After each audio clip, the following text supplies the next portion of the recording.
بسم الله الرحمن الرحيم.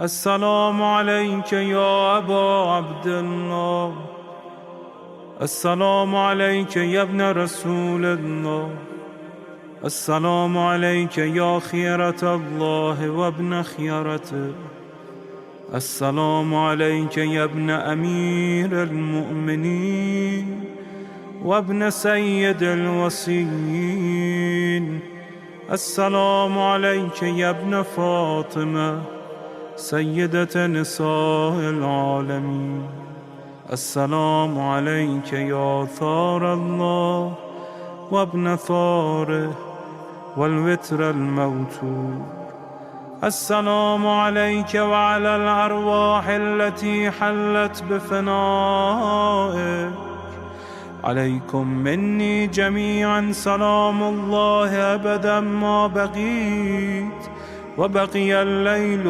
والنهار. يا أبا عبد الله، لقد عظمت الرزية وجلت وعظمت المصيبة بك علينا وعلى جميع أهل الإسلام، وجلت وعظمت مصيبتك في السماوات على جميع أهل السماوات. فلعن الله أمة أسست أساس الظلم والجور عليكم أهل البيت، ولعن الله أمة دفعتكم عن مقامكم وأزالتكم عن مراتبكم التي رتبكم الله فيها، ولعن الله أمة قتلتكم، ولعن الله الممهدين لهم بالتمكين من قتالكم. برئت إلى الله وإليكم منهم ومن أشياعهم وأتباعهم وأوليائهم. يا أبا عبد الله، إني سلم لمن سالمكم وحرب لمن حاربكم إلى يوم القيامة. ولعن الله آل زياد وآل مروان، ولعن الله بني أمية قاطبة، ولعن الله ابن مرجانة، ولعن الله عمر بن سعد، ولعن الله شمرا، ولعن الله أمة أسرجت وألجمت وتنقبت لقتالك. بأبي أنت وأمي، لقد عظم مصابيبك، فأسأل الله الذي أكرم مقامك وأكرمني بك أن يرزقني طلب ثارك مع إمام منصور من أهل بيت محمد صلى الله عليه وآله. اللهم اجعلني عندك وجيها بالحسين عليه السلام في الدنيا والآخرة.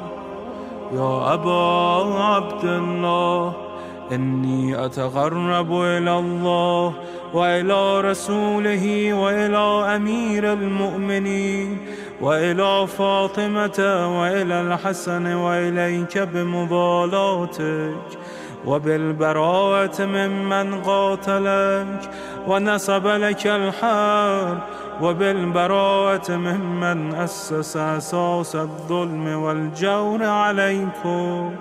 وأبرأ إلى الله وإلى رسوله ممن أسس أساس ذلك وبنى عليه بنيانا وجرى في ظلمه وجوره عليكم وعلى أشيائكم.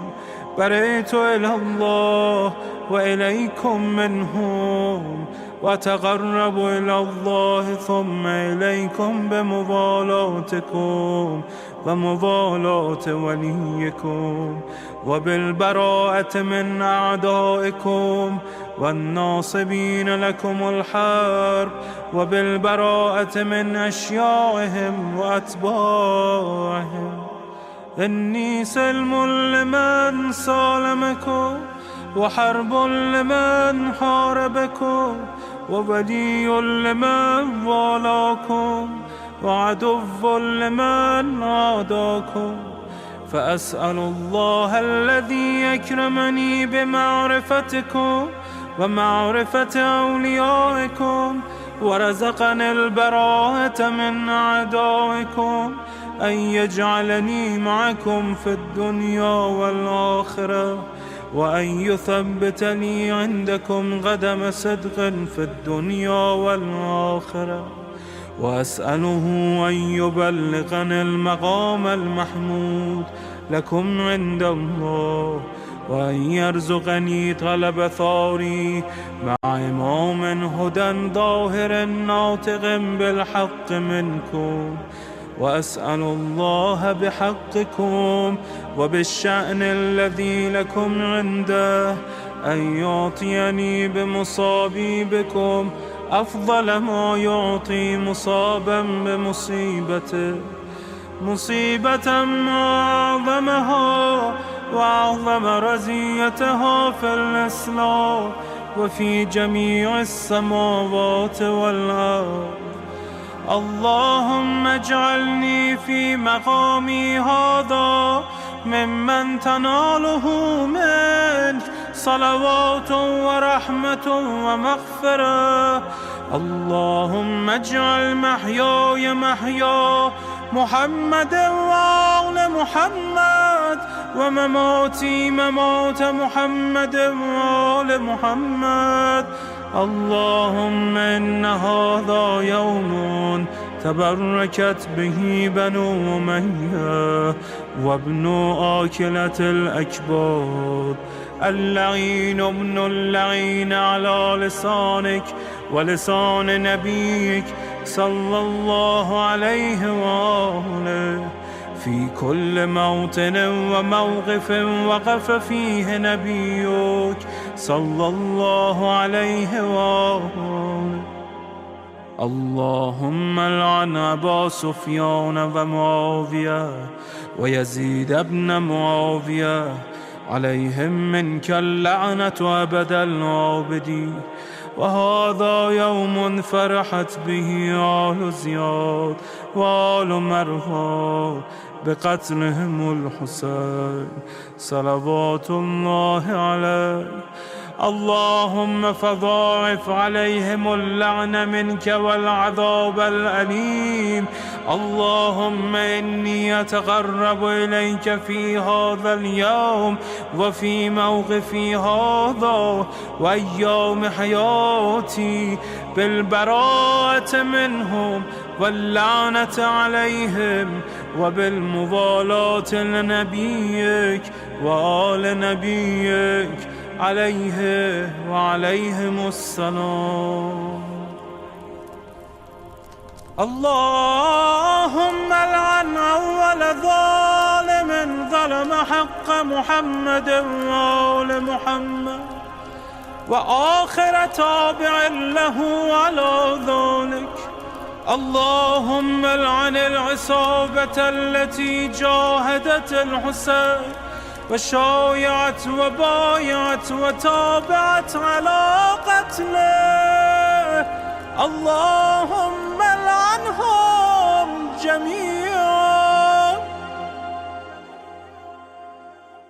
السلام عليك يا أبا عبد الله، وعلى الأرواح التي حلت بفنائك. عليك مني سلام الله أبدا ما بقيت وبقي الليل والنهار، ولا جعله الله آخر العهد مني لزيارتكم.